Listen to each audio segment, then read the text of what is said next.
السلام على أشرف الأنبياء والمرسلين وعلى آله وصحبه أجمعين، أما بعد. يا أيها الذين آمنوا اتقوا الله حق تقاته ولا تموتن إلا وأنتم مسلمون.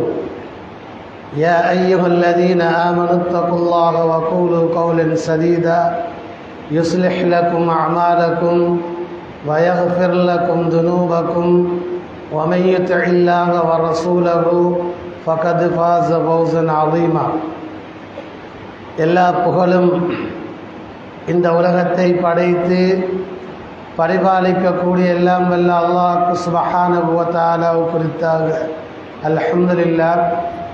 ஸலவாத்தும் ஸலாமும் எங்கள் நாயகம் ஸல்லல்லாஹு அலைஹி வஸல்லம் அன்னவர்கள் மீதிலும் அவர்களின் வழிமுறைகளை பின்பற்றி வாழ்ந்த சஹாபாக்கள் நல்லவர்கள் நம் அனைவர் மீதும் உண்டாவதாக என்று ஆரம்பமாக பிரார்த்தித்தவனாக, புனிதமான ஜுமாவின் கடமையை நிறைவேற்றுவதற்காக வேண்டி அல்லாஹ்வின் இல்லமாகிய பள்ளிவாயிலில் அமர்ந்திருக்கக்கூடிய அல்லாஹ்வின் நல்லடியார்களே, அன்புக்குரிய இஸ்லாமிய சகோதரர்களே, அல்லாஹ் சுப்ஹானஹு வ தஆலா எவைகளை எடுத்து நடக்குமாறு எங்களுக்கு கட்டளையிட்டிருக்கின்றானோ அவற்றை எங்களுடைய வாழ்க்கையிலே எடுத்து நடக்குமாறும், எவற்றை விட்டு தவிர்ந்து கொள்ளுமாறு அவன் எங்களை தடுத்திருக்கின்றானோ அவற்றை முற்றாக தவிர்ந்து கொள்ளுமாறு முதலில் எனக்கும் இரண்டாவதாக உங்களுக்கும் வசியத்தனும் நல்லுபதேசம் செய்கின்றேன். அல்லாஹ்வின் நல்லடியார்களே, அன்புக்குரிய இஸ்லாமிய சகோதரர்களே, புனிதமான ஹஜ் பெருநாளை நிறைவேற்றிவிட்டு வெள்ளிக்கிழமையாகிய இன்றைய தினம் ஜுமாவுடைய கடமையை நிறைவேற்றுவதற்காக வேண்டி அல்லாஹ்வினுடைய இல்லமாகிய பள்ளிவாயிலே அமர்ந்திருக்கின்றோம். இன்றைய ஹுத்பாவினுடைய தலைப்பாக இஸ்லாத்தில் திருமணத்தின் இலக்கு என்ன என்பது பற்றி ஹுத்பா பிரசங்கம் நிகழ்த்துமாறு எமது 4 ஜுமா பள்ளி வாயில்களிலும் பொதுவான தலைப்பு ஒன்று தரப்பட்டிருக்கின்றது. அன்புக்குரிய இஸ்லாமிய சகோதரர்களே, அல்லாஹ்வின் நல்லடியார்களே, எங்களுக்கு தெரியும், ஹஜ் பெருநாள் முடிவடைந்து விட்டால் அடுத்த நாளில் இருந்து திருமண நிகழ்வுகள் எங்களுடைய ஊரிலே பொதுவாக நடைபெறுவது வழக்கம். அதனை அடிப்படையாக வைத்து இன்றைய ஹுத்பாவிலே இஸ்லாத்தில் திருமணத்தின் இலக்குகள் என்ன என்பதை சுருக்கமாக இந்த ஹுத்பாவிலே குறிப்பிடுமாறு நாங்கள் பணிக்கப்பட்டிருக்கிறோம். அன்புக்குரிய சகோதரர்களே, அல்லாஹ்வின் நல்லடியார்களே, இஸ்லாமிய மார்க்கத்தை பொறுத்தவரை அது மனிதனுடைய இயல்புகளை சரியாக புரிந்து அதற்கு தீர்வு சொல்லுகின்ற ஒரு மார்க்கமாக இஸ்லாமிய மார்க்கத்தை நாங்கள் பார்க்கின்றோம். அதனாலே தான் அல்லாஹ் சுப்ஹானஹு வ தஆலா ஒரு மனிதன் இந்த உலகத்திலே அவன் தனியாக வாழுகின்ற பொழுது நிம்மதியாக சந்தோஷமாக மகிழ்ச்சியாக வாழ முடியாது என்பதை உணர்ந்து அல்லாஹ் சுப்ஹானஹு வ தஆலா முதல் மனிதர் ஆதம் அலைஹிஸ்ஸலாத்து வஸ்ஸலாம் அவர்களை படைத்தவுடனேயே அவர்களுக்கு துணையாக ஒரு பெண்மணியை அல்லாஹ் படைக்கின்றான். அவர்கள்தான் எங்களுடைய தாய் ஹவ்வா அலைஹிஸ்ஸலாத்து வஸ்ஸலாம். ஏனென்றால் இந்த உலகத்திலே ஒரு மனிதன் திருமண வாழ்வு இல்லாமல் வாழ்வது என்பது அசாத்தியமான விடயமாகும். சில மதத்தினர்கள் திருமணம் இல்லாமல் வாழ முடியும் என்று துறவரத்திலே வாழ்ந்து கொண்டிருப்பதை நாங்கள் பார்க்கின்றோம். அவ்வாறு வாழுகின்ற துறவிகளுடைய நிலைமை என்னவென்றால், சில நாட்களின் பின்னால் அந்த துறவிகள் தவறான முறையிலே பெண்களோடு தொடர்புபட்டதாக சொல்லி அவர்கள் கைது செய்யப்படுவதை பார்க்கின்றோம். இன்னும் சில துறவிகள் ஓரினச் சேர்க்கையிலே ஈடுபட்டு அவர்கள் அரசாங்கத்திடத்திலே மாட்டிக்கொள்வதை நாங்கள் பார்க்கின்றோம். அன்புக்குரிய சகோதரர்களே, இந்த விடயம் எதனை எமக்கு எடுத்துச் செல்லுகின்றதென்றால், ஒரு மனிதன் இயல்பாக திருமண வாழ்க்கையில் இருந்து அவன் தவிர்ந்து வாழ முடியாது. அவன் வயது வருகின்ற பொழுது கட்டாயம் திருமணம் செய்ய வேண்டும் என்ற ஒரு யதார்த்தத்தை எமக்கு இப்பொழுது எடுத்து காட்டுகின்றது. இந்த அடிப்படையிலே இஸ்லாமிய மார்க்கமும் வயது வந்த ஒவ்வொரு ஆண் பெண்ணும் திருமணம் முடிப்பதை இஸ்லாத்திலே அது ஒரு கடமையாக எமக்கு ஆக்கி வைத்திருக்கின்றது. அன்புக்குரிய சகோதரர்களே, அல்லாஹ்வின் நல்லடியார்களே, ஆனால் சில சகோதரர்கள் இந்த திருமணத்தை ஒரு வீண் விளையாட்டாக அல்லது ஒரு வேடிக்கையாக தன்னுடைய வாழ்க்கையிலே ஒரு ஜொலி பண்ணுகின்ற ஒரு அம்சமாக கருதி அவைகளை அவர்கள் மேற்கொள்ளுகின்ற பொழுது இறுதியிலே பல கஷ்டங்களையும் நஷ்டங்களையும் அனுபவிப்பதை நாங்கள் பார்க்கின்றோம். அதனாலே தான் அன்புக்குரிய சகோதரர்களே, அல்லாஹ்வின் நல்லடியார்களே, அல் குர்ஆனை நீங்கள் பிரட்டி பார்க்கின்ற பொழுது இஸ்லாமிய மார்க்கம் இந்த திருமணத்தின் நோக்கங்களாக சுமார் 5 விடயங்களை குறிப்பிடுவதை நாங்கள் பார்க்கலாம். அந்த 5 அம்சங்களைத்தான் இன்றைய ஹுத்பாவிலே சுருக்கமாக உங்களுக்கு சொல்லி வைக்க நான் விரும்புகிறேன். அன்புக்குரிய சகோதரர்களே, அல்லாஹ்வின் நல்லடியார்களே, முதலாவதாக அல்லாஹ் சுப்ஹானஹு வ தஆலா திருமணத்தினுடைய இலக்காக சொல்லுகின்ற பொழுது, வமின் ஆயாத்திஹி அன் ஹலக லகும் மின் அன்ஃபுசிகும் அஸ்வாஜன் லிதஸ்குனு இலைஹா. மனிதர்களே, அல்லாஹ்வுடைய மிகப்பெரிய அத்தாட்சிகளிலே ஒன்றுதான் அல்லாஹு தஆலா உங்களில் இருந்தே உங்களுக்கான துணைவியரை அல்லாஹு தஆலா படைத்திருக்கிறான். அதாவது உங்களுடைய மனைவிமாரை உங்களில் இருந்தே அல்லாஹ் படைத்திருக்கிறான். எதற்காக தெரியுமா? லிதஸ்குனு இலைஹா, அந்த பெண்ணிடத்தில் நீங்கள் மன அமைதியை பெற வேண்டும் என்பதற்காக என்று அல்லாஹு தஆலா முதலாவது திருமணத்தினுடைய இலக்காக சொல்லுகின்ற விடயம் மன அமைதியை பெற்றுக்கொள்வது. அதன் தொடரில் அல்லாஹு தஆலா சொல்லுகின்ற பொழுது, வஜஅல பைனக்கும் மவத்தன் வ ரஹ்மா, இவ்வாறு திருமண பந்தத்திலே இணைந்து கொள்ளக்கூடிய கணவன் மனைவியாகிய உங்களுக்கு மத்தியிலே அன்பையும் இரக்கத்தையும் அல்லாஹ் தான் ஏற்படுத்தி வைத்திருக்கிறான் என்று அல்லாஹு தஆலா அல் குர்ஆனிலே சொல்வதை பார்க்கின்றோம்.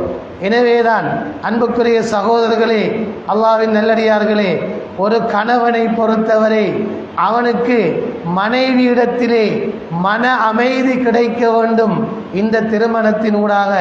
அவ்வாறு மன அமைதி கிடைக்க தவறுகின்ற பொழுது அந்த திருமணத்தினூடாக அந்த மனிதன் அடைந்து கொள்ள வேண்டிய இலக்கை அடைந்து கொள்ள முடியாத ஒரு நிர்பந்தத்துக்குள்ளாகின்றான். எனவே அன்புக்குரியவர்களே, திருமணத்தினுடைய முதலாவது இலக்கு மனைவியிடத்திலே இருந்து கணவனுக்கு ஒரு அன்பு பாசம் கிடைக்க வேண்டும் என்று இஸ்லாமிய மார்க்கம் சொல்லுகின்றது.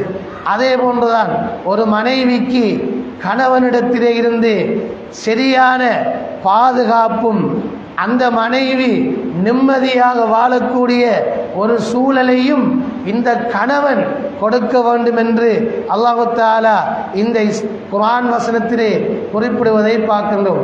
எனவே அன்புக்குரியவர்களே, குடும்ப வாழ்வு என்பது சண்டை சச்சரவுகள் நிறைந்த ஒரு வாழ்க்கை அல்ல. குடும்ப வாழ்வு என்பது அமைதி, சக்கீனா என்கின்ற மகிழ்ச்சியை உள்ளடக்கியதாக அது இருக்க வேண்டும் என்பது இஸ்லாத்தினுடைய மிகப்பெரிய எதிர்பார்ப்பாக இருக்கின்றது.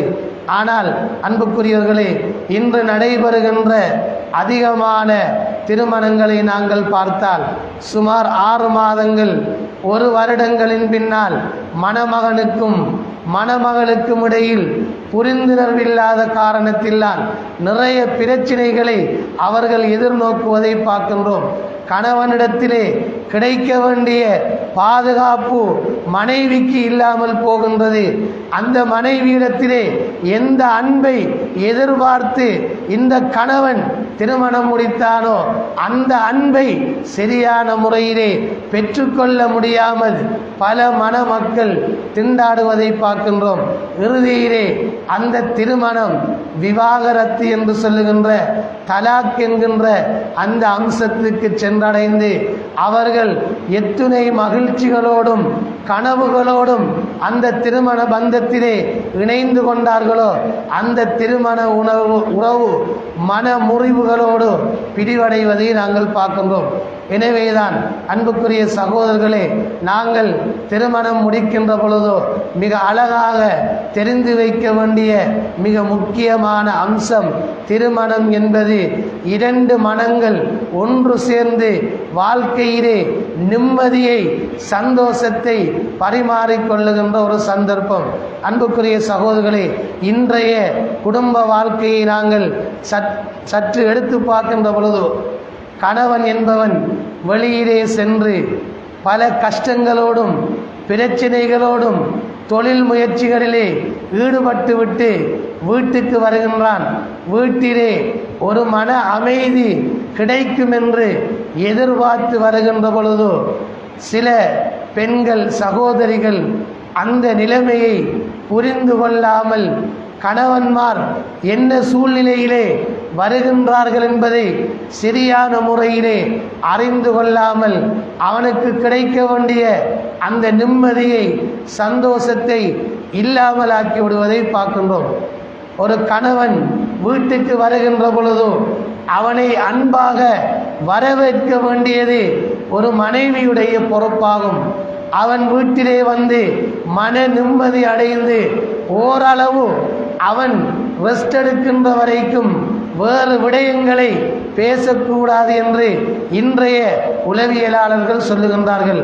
ஏனென்றால் வெளியிலே சென்று பல மன அழுத்தத்தோடு கணவன் வீட்டுக்கு வருகின்ற பொழுது அவனுக்கு அமைதியை கொடுக்க வேண்டியது இந்த பெண்ணினுடைய பொறுப்பாக இருக்கின்றது. எனவே திருமணத்தினுடைய இலக்கை தெரியாமல் மணமகனும் மணமகளும் அந்த திருமண பந்தத்திலே இணைகின்ற பொழுது அவர்கள் நினைக்கின்றார்கள் ஏதோ நாங்கள் சுற்றி திரிவது அல்லது சந்தோஷமாக இருப்பது, பெரிய வீட்டை கட்டுவது, நகையை போடுவது, வாகனத்தை வாங்குவது, இவைதான் திருமணத்தினுடைய இலக்கு என்று எண்ணி பல பெண்கள் வாழ்ந்து கொண்டிருக்கிறார்கள். அதனாலே அந்த கணவனுக்கு கிடைக்க வேண்டிய அன்பு நிம்மதி வீட்டிலே இல்லாமல் இருப்பதை நாங்கள் பார்க்கின்றோம். அன்புக்குரிய சகோதரர்களே, நபி ஸல்லல்லாஹு அலைஹி வஸல்லம் அவர்களுடைய வாழ்க்கை வரலாற்றை நீங்கள் எடுத்து பாருங்கள். நபிகளார் ஹிரா குகையிலே அல்லாஹ்வை வணங்குவதற்காக தனிமையாக இருக்கின்றார்கள். அவ்வாறு தனிமையிலே இருக்கின்ற பொழுது திடீரென ஜிப்ரீல் அலைஹிஸ்ஸலாம் அவர்கள் முன்னாலே வந்து அவர்களை கட்டி அணைத்து நீங்கள் ஓதுங்கள் இக்ரா என்று சொன்னவுடன் நபிகளாருக்கு வந்தது யார் என்று தெரியாது. திடீரென ஒரு மனிதர் நாம் இருக்கின்ற ரூமுக்குள்ளே வந்து அந்த இடத்திலே தோன்றி எங்களை கட்டி அணைத்து இதை செய்யுங்கள் அதை செய்யுங்கள் என்றால் நாங்கள் பயந்து விடுவோம் அல்லது ரூமை விட்டு ஓடுவோம். ஏனென்றால் ஏதோ ஷைத்தான் வந்துட்டாக்கும் திடீரென நம்மளோட ரூமுக்கு யாருன்னு சொல்லி நாம் பயந்துடுவோம். இதே போலதான் நபிகளாரும் பயந்து விட்டார்கள். யார் வந்தார், ஏன் ஓதச் சொன்னார் என்று தெரியாமல் அவர் அப்படியே ரசூலுல்லாஹ் அந்த ஹிரா குகையிலே இருந்து பயந்து வீட்டுக்கு ஓடி வருகிறார்கள். நபிகளார் வீட்டுக்கு வந்தவுடன் அன்பு மனைவி ஹதீஜா ரலியல்லாஹு தஆலா அன்ஹா நபிகளாரை பார்க்கின்றார்கள். நபிகளார் என்றும் இல்லாதவாறு பதற்றத்தோடு நடுநடுங்கிக் கொண்டிருக்கிறார்கள். என்னை போத்துங்கள் ஹதீஜாவே, என்னை போத்துங்கள், எனக்கு ஏதோ ஒன்று நடப்பது போன்று இருக்கிறது என்று நபிகளார் மனைவியை பார்த்து சொல்லுகின்றார்கள். மனைவி புத்தி சாதுரியமாக சுதாகரித்து கொண்டார்கள். ஏதோ ஒரு நிகழ்வு என்னுடைய கணவருக்கு இடம்பெற்றிருக்கின்றது. உடனே நபிகளாரை போத்திவிட்டு அவர்களை அமைதியாக உட்கார வைத்து பின்னர் ஆறுதலாக கேட்கின்றார்கள், என்னுடைய கணவர் அவர்களே, உங்களுக்கு என்ன நேர்ந்தது என்று கேட்கின்ற பொழுதுதான் நபிகளார் நடந்த நிகழ்வை சொல்லுகின்றார்கள். இப்பொழுது அந்த மனைவி ரசூலுல்லாஹ்வுக்கு ஆறுதல் சொல்லுகின்றார்கள். இதுதான் திருமணத்தினுடைய பிரதானமான இலக்கு. நபிகளாரை பார்த்து அந்த பெண்மணி சொன்ன வார்த்தை, முஹம்மது அவர்களே, என்னுடைய கணவர் அவர்களே, நீங்கள் என்னை பொறுத்தவரை இந்த ஊரிலே வாழுகின்ற மிக நல்ல மனிதர்களில் நீங்களும் ஒருவர். நீங்கள் உங்களுடைய குடும்ப உறவை பேணி வாழக்கூடிய ஒருவர், ஏனைய மனிதர்களுக்கு உதவி செய்யக்கூடிய நல்ல உள்ளம் படைத்தவர். உங்களுக்கு எந்த விதமான ஆபத்துக்களோ அல்லது பிரச்சனைகளோ வருவதற்கான சந்தர்ப்பம் இல்லை. என்னுடைய அறிவுக்கு எட்டிய வகையில் உங்களிடத்திலே வந்திருப்பவர் ஒரு இறை தூதராக, ஒரு வானவராக இருக்கலாம். என்னுடைய சாச்சா அவருடைய முன்வாழ்ந்த மார்க்கத்தை நன்றாக படித்தவர். அவரிடத்திலே சென்று இந்த சம்பவத்தை நாங்கள் சொல்லுவோம், அவர் ஒரு தீர்வு சொல்லுவார் என்று கணவனை அமைதிப்படுத்தி ஆறுதல் படுத்தி அவருடைய பதட்டத்தை இல்லாமலாக்குகின்றார் அந்த மனைவி ஹதீஜா ரலியல்லாஹு தஆலா. எனவேதான் வரலாற்று ஆசிரியர் சொல்லுகின்றார்கள், ஒரு மனைவி இப்படித்தான் இருக்க வேண்டும். கணவனை அமைதிப்படுத்தக்கூடியவளாக, அவனுடைய உணர்வுகளை புரிந்து கொள்ளக்கூடியவளாக, அந்த கணவனுக்கு தேவையான அமைதியை கொடுப்பவளாக இந்த பெண் இருந்தால்தான் இஸ்லாம் எதிர்பார்க்கின்ற அந்த திருமணத்தினுடைய முதலாவது இலக்கு மன அமைதியை கணவனும் அடைந்து கொள்ளலாம், கணவனின் மூலமாக மனைவியும் அடைந்து கொள்ளலாம். ஆனால் அன்புக்குரியவர்களே, இன்று நாங்கள் திருமணம் முடிக்கின்றோம். எத்தனையோ விடயங்களை திருமணத்துக்கு முன்னால் தயார் செய்கின்றோம்.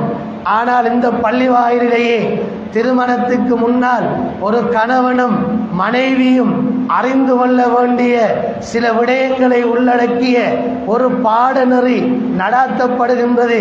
உஸ்ரா சயீதா, மகிழ்ச்சியான குடும்பம் என்ற தலைப்பிலே 1 மாத கால பாடநெறி. அந்த பாடநெறியில் குறைந்தது எங்களுடைய திருமணம் முடிக்க இருக்கின்ற பெண் மக்களை நாங்கள் அனுப்பி அந்த பாடநெறியிலே குறைந்தது கலந்து கொண்டால் இந்த விடயங்களையாவது அவர்கள் படித்து தன்னுடைய கணவனோடு எப்படி நடக்க வேண்டும், அவனை எப்படி சந்தோஷப்படுத்த வேண்டும் என்பதை புரிந்து கொள்வார்கள். ஆனால் மிக செலவு செய்து அசுன்னா கலை கலாசார நிலையமும் பள்ளி வாயிலும் சேர்ந்து மினக்கட்டு அவர்கள் அந்த பாடநெறியை நடத்துகின்றார்கள். 10 பேர், 15 பேர், 20 பேர் தான் கலந்து கொள்கிறார்கள். சுமார் 25,000, 50,000 ரூபாய் செலவு செய்து நடத்துகின்றார்கள். ஆனால் அதனுடைய அவுட்புட் ஒன்றுமில்லை. ஒரு 10 பெண்கள், இளம் வயது பெண்கள், திருமணம் முடிக்க இருக்கின்ற பெண்கள் கலந்து கொள்கின்றார்கள். எனவே அன்புக்குரிய சகோதரர்களே, திருமணம் முடித்த பெண்களும் முடிக்க இருக்கின்ற பெண்களும் அதே போன்று ஆண்களும் நாங்களும் அப்படியான கோர்ஸுகளிலே கலந்து கொண்டால் இந்த விடயங்களை அறிந்து கொள்ளுகின்ற ஒரு சந்தர்ப்பம் எனக்கு கிடைக்கும்.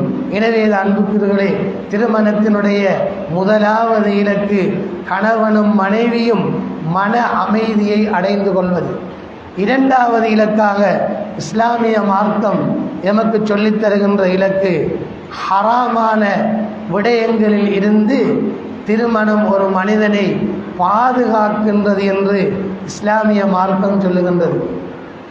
நபி ஸல்லல்லாஹு அலைஹி வஸல்லம் அவர்கள் இளைஞர்களை பார்த்து சொன்னார்கள், யா மாஷர ஷபாப், வாலிபர்களே, மனிஸ்ததா மின்குமுல் பாஅத, உங்களில் யாருக்கெல்லாம் திருமணம் செய்து கொள்ளுகின்ற சக்தி பலம் இருக்கின்றதோ அவர்கள் அனைவரும் ஃபல்யத்தஸவ்வஜ், நீங்கள் திருமணத்தை முடித்து கொள்ளுங்கள். அதனை பிற்படுத்தாதீர்கள். ஏன் தெரியுமா? ஃபஇன்னஹு அகல்லு லில் பஸர். நீங்கள் திருமணம் முடித்தால் அந்த திருமண பந்தம் உங்களுடைய பார்வையை அது பாதுகாக்கும் என்று நபிகளார் சொன்னார்கள். இது முதலாவது விடை. இரண்டாவது நபிகளார் சொன்னார்கள், வஅஹ்ஸனு லில் ஃபர்ஜ். உங்களுடைய மர்மஸ்தானங்களை விபச்சாரத்தில் இருந்து அந்த திருமணம் பாதுகாக்கும் என்று நபிகளார் இரண்டாவதாக சொல்லுகின்றார்கள். அப்படியானால் திருமணத்தினுடைய இரண்டாவது இலக்கு ஒரு மனிதனை ஹராமான விடயங்களில் இருந்து இந்த திருமணம் பாதுகாக்கின்றது. அன்புக்குரிய சகோதரர்களே, யாரிடத்திலே திருமணம் முடிப்பதற்கான சக்தி பலம் இருக்கின்றதோ அவர்கள் திருமணத்தை பிற்படுத்தாது அவர்கள் திருமண பந்தத்திலே இணைந்து கொள்ள வேண்டும். இன்று நாங்கள் பார்க்கின்றோம், திருமண வயதை அடைந்த பலர்களுக்கு திருமணம் முடிப்பதற்கான வாய்ப்பு வசதி எல்லாம் இருந்தும் அந்த திருமணங்கள் வேறு சில காரணங்களால் பிற்படுத்தப்படுவதை பார்க்கின்றோம். அல்லது பல வருடங்களாக திருமணங்கள் பேசி அப்படியே பெண்டிங்கிலே வைத்து விடுகிறார்கள். பல வருடமாக இஸ்லாம் தடுக்கின்ற பல பாவமான காரியங்கள் அந்த இடைப்பட்ட காலத்துக்குள்ளே நடைபெறுவதை பார்க்கின்றோம். நபிகளார் சொல்லுகின்றார்கள், உங்களுடைய பார்வையை அது பாதுகாக்கும் என்று.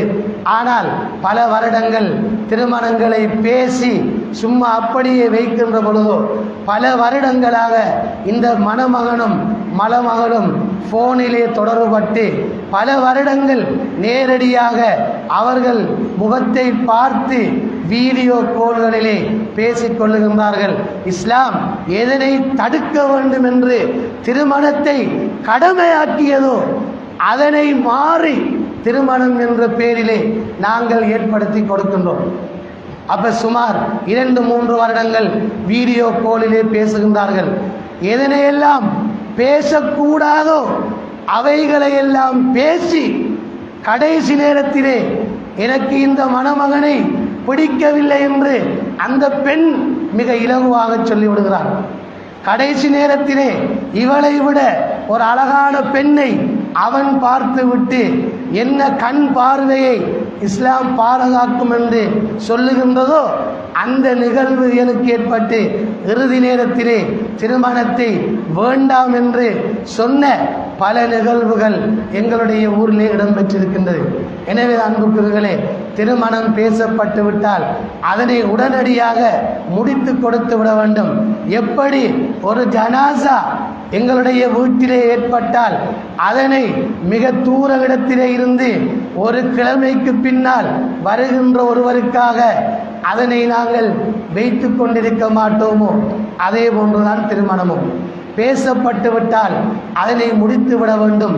இல்லை என்றால் பேசி வைக்க கூடாது. 2ஆல் 1 தான் செய்யணும். இது பிள்ளை 7க்கு பாஸ் பண்ணக்குள்ள ஓயல் முடிஞ்சோடனே பேசி விட்டுற என்ற மனமான் மிஸ் ஆயிடுவான். அவர் இங்கே 3 வருஷம், யூனிவர்சிட்டியில் 4 வருஷம், 7 வருஷத்துக்கு அப்புறம் வந்து முடிக்க போகிறாரு. சரி, மார்க்க ரீதியாக ரெஜிஸ்டரை பண்ணி வைங்கண்டா அதுவும் செய்யறாரு. ஏண்டா ரெஜிஸ்டர் பண்ணால் சிக்கல் வேறு பிரச்சனை வருமா? என்ன சிலவுக்கு காசு கொடுக்கணும். மார்க்கம் ஹலாலாக்கினத்தை செய்யலாம், மார்க்கம் தடுத்தத்தை செய்கிற.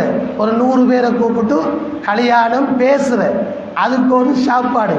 அந்த சாப்பாட்டிலேயே இந்த ரெஜிஸ்டரை செஞ்சால் முடிஞ்சு அந்த பிள்ளை 4 வருஷம் பேசும் கதைக்கும், அவனே கூட்டிக் கொண்டு யூனிவர்சிட்டிக்கு விடலாம், அந்த பொடியை ஊட்ட வரலாம். ஆனால் இது தெரியாமல் நம்ம ஆக்களை சேர்ந்தா சும்மா வேணுமென்று பேசி வைக்குது. அந்த பேசி வைக்கிற அவ்வளவு காலமும் இவ்வளவு பாவமும் மௌலை ரவுட்டையும் நடக்குதுதான், ஹாஜியார் ரவுட்டையும் நடக்குதுதான், மாஸ்டர் ரவுட்டையும் நடக்குதுதான். ஊரில் சமூகத்தில் பெரிய தலைவர் அவர் தான் தீர்ப்பு செல்றார், அவர் ரவுட்டையும் அவரே போனை வாங்கி கொடுத்து எல்லாம் நடக்கின்றது. எனவே அன்புக்குரியவர்களே, அப்போ அல்லாஹ் அவனுடைய தூதர் சொல்கிறாங்க, திருமணத்தினுடைய 2வது இலக்கு பார்வையை பாதுகாக்கிறது. திருமணம் முடிச்சிட்டானண்டா அவன் இன்னொரு பெண்ணை பார்க்க மாட்டான். நீங்கள் பாருங்க, இந்த ரோட்டால பிள்ளைகள் புது புது மோட்டர் சைக்கிளில் பின்னேரம் சுற்றி திரிகிறான்டா, அவன் சுற்றுற என்னதுக்கு? 450 ரூபா பெட்ரோல் இருக்கிற இந்த டைம்லேயும் சுற்றுறானுங்களாம். என்னேண்டா ரோட்டால போகிற பிள்ளைகளை பார்க்கறதுக்கு தான். அது நமக்கும் தெரியும், அவங்களுக்கும் தெரியும், போகிற பிள்ளைக்கும் தெரியும். அப்போ அந்த பிள்ளைகளுக்கு திருமணம் முடித்து கொடுக்கப்பட்டுட்டா அவனுக்கு விளங்கிடும் இவ்வளவுதான் விஷயம். இதுக்குத்தானே நாம் சண்டை பிடிச்சேன், இதுக்குத்தானே ரோட்டெல்லாம் சுற்றினேன், அடங்கிடுவார். அப்படி திருமணத்தோட பார்வையெல்லாம் பாதுகாக்கப்படும். நபி அவங்க சொல்கிறாங்க, திருமணம் உங்களுடைய பார்வையை பாதுகாக்கும். 2வது நபி அவங்க சொல்கிறாங்க, வாஹ்சனில் ஃபர்ஜ், உங்களுடைய மர்மஸ்தானத்தை விபச்சாரத்திலிருந்து அது பாதுகாக்கும். அன்புக்குரிய சகோதரர்களே, இன்று திருமணம் முடித்த பல சகோதரர்களே தவறான உறவுகளை வைத்திருக்கிறார்கள். அடுத்தவனுடைய மனைவியோடு கள்ளத் தொடர்பிலே பலர்கள் இருக்கிறார்கள். அந்த பிரச்சனைகள் எங்களுக்கு வந்து கொண்டிருக்கின்றது. இந்த வாரம் கூட இந்த ஊரிலே ஒரு முக்கியமானவருடைய மகள் ஒரு பிரச்சனை என்று வந்தது. அப்படியே மிக ரகசியமாக அந்த விடயங்களை கையாண்டு அந்த பிள்ளைகளுடைய மானங்களை பாதுகாத்தோம். அன்புக்குரிய சகோதரர்களே, அப்போ நபி சொல்லக்கூடிய, இஸ்லாம் சொல்லக்கூடிய அந்த அம்சங்களை நாங்கள் புறந்தள்ளுகின்ற பொழுது அது மௌலையுடைய வீட்டை பார்க்காது, அறிஞனுடைய வீட்டை பார்க்காது, சமூகத்தினுடைய தலைவருடைய வீட்டை பார்க்காது, எல்லோருடைய வீட்டிலும் பிரச்சனையை உண்டாக்கும். எனவே அன்புக்குரியவர்களே, நபிகளார் சொல்லுகின்றார்கள், திருமணத்தை உரிய வயதிலே நீங்கள் முடித்து விட்டால் அது உங்களுடைய மானத்தை பாதுகாக்கும், விபச்சாரத்திலிருந்து அது உங்களை பாதுகாக்கும். ஆனால் அன்புக்குரியவர்களே, இன்று இளைஞர்களும் நாங்களும் என்ன நினைக்கிறோம்? திருமணம் என்றால் அது ஒரு முஸ்பாத்தியான ஒரு கூத்து மாதிரி நினைக்கிறோம். ரெஜிஸ்டர் பண்ணி கூட்டிகிட்டு போகக்கூடே அந்த கூத்து ஆரம்பிக்குது. ரோட்டால் ஃபோன் அடித்து கொண்டு ஒரு வகையான கலாச்சாரம் ஒரு கூத்திலேயே ஆரம்பித்து அந்த திருமணத்தை முடித்து வைக்கிறோம். அதே போல் ஃபோட்டோகிராஃப் என்ற பேரில் இப்போ சில சகோதரர்கள் இந்த தலைப்பு என்று சொன்னோன்னே வாட்ஸ்அப்புக்கு அனுப்பியிருந்தாங்க. சில சகோதரருடைய திருமண நிகழ்வுகளுடைய ஃபோட்டோ ஃபேஸ்புக்கிலே வந்தது மௌலை என்று. அங்கே பார்த்தால் எமது அடுத்த மத சகோதரர்கள் ஃபோட்டோகிராஃப் எடுப்பது போன்று கணவனை கட்டிப்பிடித்து கொண்டு, கணவனுக்கு நேரே முத்தம் எடுத்துக்கொண்டு, நேருக்கு நேரே இப்படியே நின்று கொண்டு, கை காலையில் அவர் வகையாக வச்சு கொண்டு ஃபோட்டோ எடுத்து அது அவங்க மட்டும் வீட்டை வச்சு பார்த்தாலும் பரவாயில்ல, இணையதளங்களில் என்னுடைய திருமண மெமோரிஸ் என்று போட்டு விடுகிறார்கள். இதை பார்க்கின்ற நண்பர்கள் ஷேர் பண்ணுகிறார்கள். உண்மையிலே அன்புக்குகளே, கவலையான விடயம். எங்களுடைய மனைவி, அவளை நாங்கள் பார்த்து பார்த்து ரசிக்க வேண்டும், நாங்கள் அனுபவிக்க வேண்டும். இன்று பெருநாள் காலங்களிலும் பார்க்கின்றோம், நிறைய சகோதரர்கள் கடந்த காலங்களிலே அவர்கள் தொழுகின்ற போட்டோவை போடுவார்கள், பரவாயில்லை, சந்தோஷம். அல்லது பிள்ளைகளோடு போடுவார்கள். நேற்று நான் பார்த்தேன், சில சகோதரர்கள் தங்களுடைய மனைவி வயது வந்து பெரிய பெண் குழந்தைகளுடைய ஃபோட்டோவை கூட முகங்களை மறைக்காமலும் போட்டிருக்கிறார்கள். இன்றும் சில சகோதரர்கள் முகங்களை மறைத்து போடுகின்றார்கள். நாங்கள் யோசிக்க வேண்டும், இப்படி நான் போடுவதால் எனக்கு என்ன பிரயோசனம், என்ன நன்மை? என்னுடைய மனைவியை பார்த்து அடுத்தவர்கள் லைக் பண்ணுவதற்கும் அடுத்தவர்கள் அதற்கு கமெண்ட்ஸ் பண்ணுவதற்கும் நாங்கள் ஏன் காரணமாக இருக்க வேண்டும்? அன்புக்குரிய சகோதரர்களே, திருமணத்தினுடைய இலக்குகளை நாங்கள் சரியாக புரிந்து கொள்ளாதால் இப்படியான விடயங்களிலே நாங்கள் ஈடுபடுகின்றோம். எனவேதான் இஸ்லாம் சொல்லுகின்ற 2வது இலக்கு, அது எங்களை பாவமான காரியங்களிலிருந்து பாதுகாக்கின்றது. 3வது இலக்கு என்னவென்று சொன்னால், நல்ல சந்ததிகளை உருவாக்குவது. அன்புக்குரிய சகோதரர்களே, நபிகளார் சொன்னார்கள், தனாக்ககு வதவாலது, நீங்கள் திருமணம் முடியுங்கள், அதிகமாக பிள்ளைகளை பெறுங்கள். ஏனைய மதத்தினர்களை போன்று நாம் இருவர் நமக்கு ஒருவர் என்பது இஸ்லாத்தினுடைய கோட்பாடு அல்ல. அழகான முறையில் அதிகமாக பிள்ளைகளை பெறுங்கள். ஏனென்றால் மறுமையிலே இந்த குழந்தைகளை கொண்டு நான் அல்லாஹ்விடத்திலே பெருமையாக பேசுவேன், இது என்னுடைய உம்மத்தினர்கள் என்று. அது மாத்திரமல்ல அன்புக்குரியவர்களே, நீங்கள் மரணித்தால் உங்களுக்காக செய்யப்படக்கூடிய 3 நல்ல விடயங்கள் இருக்கின்றது. அதிலே ஒன்று உங்களுடைய சாலிகான குழந்தைகள். அந்த குழந்தைகள் செய்கின்ற பிரார்த்தனை உங்களுடைய கபருக்குள்ளே நன்மையாக வந்து சேரும். அந்த சாலிகான பிள்ளைகள் உங்களுடைய ஜனாசாவை வைத்து உங்களுக்கு தொழுகை நடத்துவார்கள், உங்களுக்காக பிரார்த்தனை செய்வார்கள். இதற்காக நீங்கள் சாலிகான குழந்தைகளை அதிகமாக பெற்றெடுங்கள் என்று இஸ்லாம் சொல்லுகின்றது. 3வது இலக்கு, எங்களுடைய வாரிசுகளை, நல்லொழுக்கமுள்ள வாரிசுகளை இந்த உலகத்திலே நாங்கள் விட்டு செல்வது திருமணத்தினுடைய 3வது இலக்கு. எனவே அன்புக்குரிய சகோதரர்களே, இந்த திருமணத்தினுடைய இலக்குகளை அறிந்து நாங்களும் எங்களுடைய குடும்ப வாழ்வை அமைத்துக் கொள்வதற்கு எல்லாம் வல்ல அல்லாஹ் எம் அனைவருக்கும் அருள் புரிவானாக. ஆமீன். வாஹிரு தஅவானா அனில் ஹம்துலில்லாஹி ரப்பில் ஆலமீன்.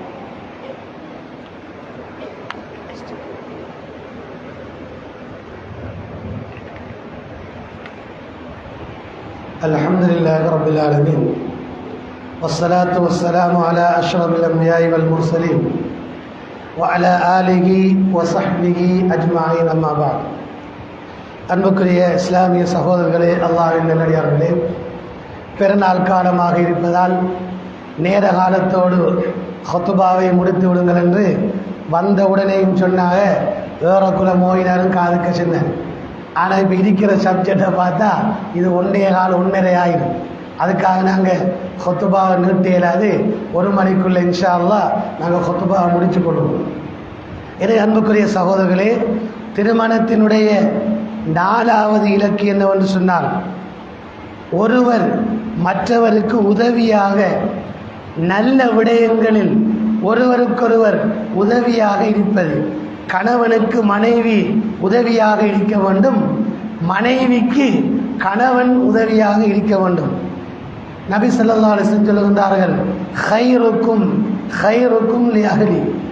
உங்களில் மிகச்சிறந்த மனிதர் யார் என்றால், உங்களுடைய மனைவிமாரோடு நல்ல முறையில் நடந்து கொள்வார்கள். அதே போன்று உங்களில் மிகச்சிறந்த மனைவிமார் யார் என்றால், உங்களுடைய கணவனோடு நல்ல முறையில் நடந்து கொள்ளக்கூடியவர்கள். வஅன ഖൈറുக்கும் லிஅஹ்லி. நான் என்னுடைய மனைவியோடு நல்ல முறையில் நடந்து கொள்ளுகின்றேன் என்று நபிகளார் சொல்லுகின்றார்கள். அன்புக்குரிய சகோதரர்களே, நபி அவருடைய வாழ்க்கையை எடுத்து பார்த்தால் நன்மையான விடயங்களில் நபிகளார் ஒருவர் மற்றவருக்கு உதவியாக இருந்ததை பார்க்கின்றோம். உதாரணமாக, நபிகளார் தஹஜ்ஜத்துக்கு எழும்பினால் மனைவியை எழுப்பி விடுவார்கள் தொழுமாறு. இது ஒரு கணவன் மனைவிக்கு செய்யக்கூடிய உதவி. மனைவி சுபகுக்கு எழும்பினால் கணவனை எழுப்பிவிட வேண்டும். இது கணவன் மனைவிக்கு செய்கின்ற உதவி. இது சில வீடுகளிலே கணவன் எழும்புவதும் கிடையாது, மனைவி எழும்புவதும் கிடையாது. காலையிலே 7 மணிக்குத்தான் எழும்புகின்ற பல குடும்பங்கள் இப்பொழுதும் இருப்பதை பார்க்கின்றோம். அன்புக்குரியவர்களே, இப்படி இருந்தால் அல்லாஹ்வுடைய அருள், அல்லாஹ்வுடைய ரஹ்மத் அந்த வீட்டிலே இருக்குமா என்றால் கிடையவே கிடையாது. பிரச்சனைகளும் முசீபத்துகளும் அந்த வீட்டிலே இறங்கிக் கொண்டிருக்கும் காரணம் சுபகுக்கு பின்னாலேதான் அருள் நிறைந்த மலக்குகள் அல்லாஹ்வுடைய அருளை கொண்டு எங்களுடைய வீடுகளுக்கு வருகின்றார்கள். அந்த நேரத்திலே நாங்கள் சுபகு தொழாமல் தூங்கிவிட்டால் எங்களுடைய நிலைமை என்ன? எனவேதான் நபிகளார் சொல்லுகின்றார்கள், கணவன் மனைவி ஒருவர் மற்றவருக்கு மார்க்க விடயங்களிலும் அதே போன்று உலக விடயங்களிலே ஹராம் ஹலாலை பேணுவதிலே அதே போன்று எல்லா விடயங்களிலும் ஒருவர் மற்றவருக்கு உதவியாக இருக்க வேண்டும் என்று இஸ்லாம் சொல்லுகின்றது. இது 4வது அம்சமாகும். 5வது விடயம் நபிகளார் சொன்னார்கள், ஒரு சமூகத்திலே திருமணம் சரியான முறையிலே நிறைவேற்றப்படவில்லை என்று சொன்னால் அந்த சமூகத்திலே சமூக பிரச்சனைகள் உருவாகும் என்று சொன்னார்கள். உதாரணமாக, குடும்பங்களுக்கு மத்தியிலே பிரச்சனைகள் குழப்பங்கள் உருவாகும். இன்று நாங்கள் திருமணத்துக்கு முன்னால் குடும்பங்களை பற்றி பார்ப்பது கிடையாது. இந்த குடும்பம் எமக்கு பொருத்தமா, அல்ல என்னுடைய பிள்ளைக்கு இந்த கணவன் பொருத்தமா, அல்ல என்னுடைய மகனுக்கு இந்த மணமகள் பொருத்தமா என்று பார்ப்பதில்லை. வேறு சில உலகளாவிய காரணங்களை மாத்திரம் பார்க்கின்றோம். செல்வம் இருக்கின்றதா, நல்ல மாளிகை அல்ல வீடு இருக்கின்றதா என்பதற்குத்தான் முக்கியத்துவம் கொடுக்கின்றேனே தவிர என்னுடைய மகனுடைய குணத்துக்கு இந்த பிள்ளை பொருத்தமானவளா என்று நாங்கள் பார்ப்பதில்லை. அதனால் சமூகத்திலே நிறைய குடும்பங்களுக்கு மத்தியிலே பிரச்சனை உருவாகுவதை பார்க்கின்றோம். இரண்டாவதாக மன அழுத்தம் ஏற்படுவதை பார்க்கின்றோம். குடும்ப வாழ்வு நல்ல முறையில் அமையவில்லை என்றால் ஒன்று கணவன் மன அழுத்தத்துக்குள்ளாகுவான் அல்லது மனைவி மன அழுத்தத்துக்குள்ளாகுவாள். இரண்டையும் தாண்டி திருமணம் முடித்து வைத்த பெற்றோர்கள் சில நேரம் சில சங்கடங்களை மன அழுத்தங்களை உருவாக்குகின்றார்கள். எனவே அன்புக்குரியவர்களே, அந்த குடும்பத்திலே சமூகத்திலே பல பிரச்சனைகள் வரும் என்பதாக உலமாக்கள் சொல்லுகின்றார்கள். அதே போன்று விபச்சாரம் அதிகரிக்கும் என்று உலமாக்கள் சொல்லுகின்றார்கள். இன்று நாங்கள் பார்க்கின்றோம், நிறைய தவறான உறவுகளை வைத்திருக்கின்ற திருமணம் முடித்த சகோதரர்களுடைய வாழ்க்கையை பார்த்தால் அவர்களுடைய வீட்டிலே பிரச்சனை, மனைவியோடு பல வருட காலம் பேச்சில்லை, உறவில்லை, நிறைய பிரச்சனைகள். இவன் மன அமைதியை தேடுகின்றான். பேஸ்புக்கிலே வாட்ஸ்அப்பிலே இவனுக்கு ஒரு பெண் அல்லது ஒரு ஆண் தவறான முறையிலே இணைந்து கொள்ளுகின்ற பொழுது அந்த உறவை இரகசியமாக பேணுகின்றான். பல குடும்பங்கள் இந்த பிரச்சனைக்கு மாட்டிக்கொண்டிருக்கின்றது. கடந்த ஒரு மாதத்துக்கு முன்னால் ஒரு சகோதரர் எனக்கு கால் பண்ணி ஒரு முக்கியமான ஒருவருடைய பெயரை சொல்லி, இவர் என்னுடைய மனைவிக்கு மெசேஜ் அனுப்புகின்றார், இவர் படிக்கின்ற காலத்திலே அவரோடு அறிமுகமாம், இப்படி பிரச்சனை மௌலவி இப்படி என்று ஆலோசனை கேட்டார். இப்படியான பிரச்சனைகளை பல சகோதரர்கள் எதிர்நோக்காமல் இல்லை. இன்னும் பல சகோதரர்கள் வெளியே சொல்ல முடியாமல், விழுங்கவும் முடியாமல், துப்பவும் முடியாமல் இருக்கின்றார்கள். நான் சொல்லுகின்ற விடயம் யதார்த்தமானது. நான் கற்பனையிலே கதைக்கவில்லை. திருமண பிரச்சனைகளை சம்பந்தப்பட்டு பார்க்கின்ற ஒருவன் என்கின்ற அடிப்படையில் இதனை சொல்லுகின்றேன். இப்படியான பல பிரச்சனைகள் சமூகத்திலே ஏற்படுகின்றது. இதற்கு காரணம் சரியான மன நிம்மதி, சரியான திருமணத்தினுடைய இலக்கை அறிந்து கொள்ளாதன் விளைவாக பல குடும்பங்களிலே பல பிரச்சனைகளை பார்க்கிறோம். கௌரவ பிரச்சனைக்காக அல்ல குடும்ப அந்தஸ்துக்காக பலர்கள் அதனை மறைத்து விடுவதை பார்க்கின்றோம்.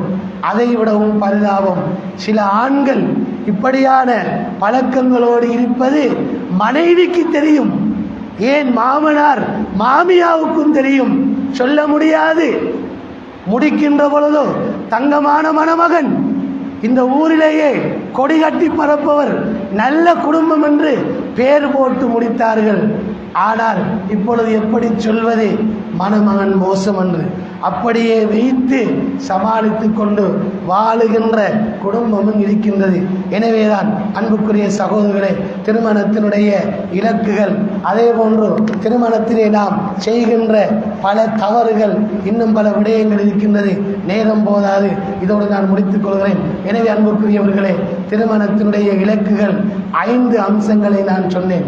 இந்த 5 அம்சங்களும் தான் இஸ்லாம் எதிர்பார்க்கின்ற திருமணத்தினுடைய இலக்குகள். இதை விட்டு நாம் நினைப்பது போன்று திருமணம் என்பது ஒரு விளையாட்டோ அல்ல ஒரு முஸ்பாத்தியோ, நாங்கள் முடித்துவிட்டு தேவையில்லை என்றால் அவளை கலட்டி விடுவதோ அல்லது இன்னொன்றை பார்ப்பது என்பதோ திருமணம் இஸ்லாம் எதிர்பார்க்கின்ற திருமணத்தில் அல்ல.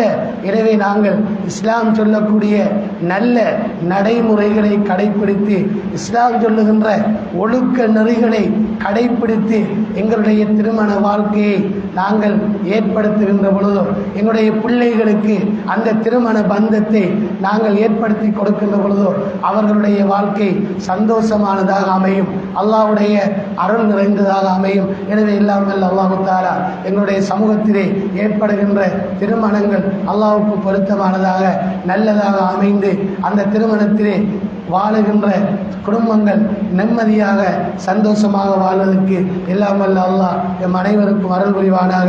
ஆமீன். வஆகிரு தஅவானா அனில் ஹம்துலில்லாஹி ரப்பில் ஆலமீன். இன்னல்லாஹ யஅமுரு பில் அத்லி வல் இஹ்சான் وإيتاء ذي القربى وينهى عن الفحشاء والمنكر والبغي يعظكم لعلكم تذكرون اذكروا الله العظيم الجبار يذكركم واشكره يزدكم ويهديكم ولذكر الله أكبر والله يعلم ما تصنعون. أقيموا الصلاة. الله أكبر.